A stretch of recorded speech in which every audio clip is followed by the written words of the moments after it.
Good morning all, hope everyone is doing really well. Today I'm going to be doing some bits in the office, so let me get in. Right, so a little while ago I was saying that I wanted to update my storage unit. So first thing was to build a load of racks, which I've now done that. So we've now got a second lot of racking. I've just started to do a consolidation as well. So we're just gonna get this all nice and organized. So as you can see, just this one here, we're just making space for it all now. So currently I've got just under 1,900 items in my store, as you can see. I'm with the new racking, I'll probably be able to push that up to maybe 4 to 4 and a bit thousand, I reckon. So I've got more space just over in this area as well.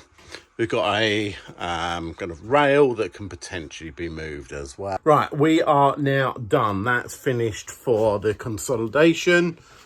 So, as we can see just down here, got a load of space underneath here, and then going around, we got more down here as well. So looking at it, I've got another, just on these racks, another 80 boxes I can actually fit in. I managed to clear off. So these are ones I just took out as well. So there's another 18 boxes just there.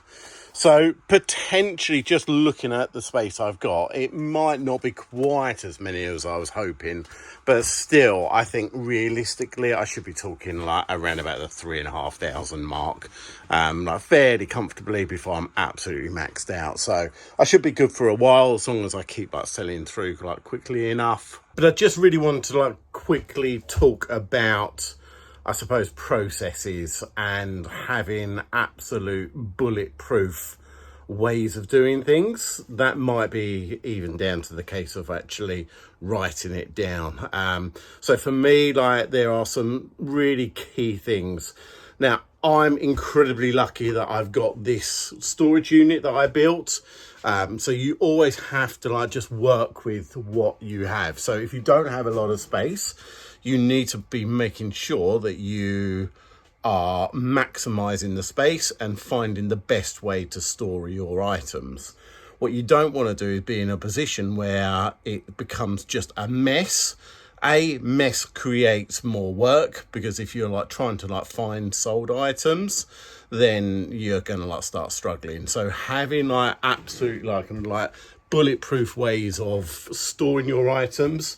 So this one here is the box method. This can actually be used for anything whatsoever. So if you're looking to do cards or watches, or maybe a video players, things like that, this kind of system, you can still use it. So if you've actually got boxes, you can change the size of the boxes as well. So these ones here, I've gone for the tortilla wrap. I'll see if I can show you. So I'll get these all free of charge from the supermarket Lidl. And then what I can do is actually put each individual item in here. I use a SKU system. So that means that once something sells, I can actually go to that number, and it's really super easy for me to pick. Again, doesn't mean it has to be clothing you sell. You can actually do it with pretty much anything. So that's my recommendation if you have the space. If you don't have the space, you might have to go down the routes of actually having the totes, or the kind of the containers, to actually put things into there. So as long as you actually are skewing things up, so you put a stock number onto it, you should find it fairly quickly. So that's definitely my first take when it comes to the storage side of it. Next, if you have, again, the space to actually have a dedicated photo station as well, and having everything in the right place, even down to the a bin, having everything to hand, having your stock all ready to photograph. As I say, making sure everything is clean, tidy, everything is at hand. This one here, which is my packing station, I've got all my poly mailers, I've got my thank you cards, I've got bigger poly mailers there as well. So I've got more thank you cards down there as well. I've even got another bin which is designed for when I actually take these bits off, I can actually put them into that bin just down there. So I don't need to move over to that one. So just being as efficient as I possibly can. Even when it comes to like my setup of like my computers and my printers and my power and all that side of it, that's all in one dedicated area. The listing side of it and all my eBay work and all that side of it. Nice that I can actually look out onto the garden. And with this one here, I've actually got one of these ones that you can like lower as well. So the idea of this video is very much a case of, what are you doing that's gonna like slow you up? Do you need to like add things to make you faster, or do you need to take things away? In my opinion, I think taking away like processes is going to speed up like what you do when it comes to like buying and selling online. So that's my hot take when it comes to like just being efficient, making sure that you've got really good processes in place, making sure everything is set up for efficiency as well, and make sure everything is clean and tidy. Because as you can see, I don't have, the closest I think I have to a death pile, this is it. Okay, this is every single piece of stock that I have in my store at the moment that's actually unlisted. So we don't have very much at all. But one of the key reasons, if you saw one of my other videos, this one here, again, this is why I'm not a massive fan when it comes to buying in wholesale. It comes to things like creases. And because I don't, one of my processes I've taken away, which is like ironing and steaming. So I'm not set up for doing that, because what I do is I put them straight onto there. So now this means that I'm actually, it's an extra process I need to do. I need to like get myself a steamer, or I need to like potentially just get an iron and run these over to try and improve these ones. There's been a few that have been fine. I've just like hung them and they've been better, but I still need to like make them look a lot better, because I'm going to like try and get like a good amount of money for these ones. So definitely making sure you've got good processes. I know I keep like saying that, but life just gets so much easier. It really does.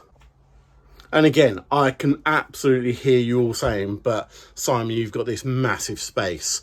And that is absolutely true. So, but for absolutely years and years and years, I never had this. So I had to like just do the usual grind. Even when it come down to doing my photos, I used to actually do it on the floor.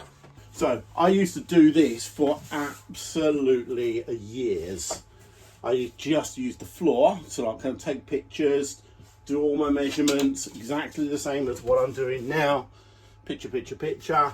And then I would actually do it all. There. Then what I do is actually put it all into my bags and then put it into my like system. So I've done that for absolutely years. So it doesn't mean you have to have a dedicated like setup like this. Right, one of the main reasons I keep banging on about being efficient is because what I want to do is not be doing this all the time. I do put a lot of effort into this, but what I also want to do is actually appreciate my life as well. So what I am building up to is that it was my lovely wife's birthday. So we went up to London. I kind of vlogged a little bit of it so you can actually see what we got up to. We had so much fun. Went up with our two best friends as well, so Nick and Helena, and we actually had a blast. So I'm gonna put a little bit of a montage together for you. Hope you enjoy it. I will then leave the video there, so hopefully you do enjoy it. But don't forget, Sunday the 20th of July, I'm going on to Nick and Andrea Hills' channel. They're going to have a little bit of a chat with me. I'll probably I'll wang on about the efficiency again. But yeah, come along and join us as well. It'd be really great to see any of your questions and comments. But have a great rest of the week, and I will catch you on the next one.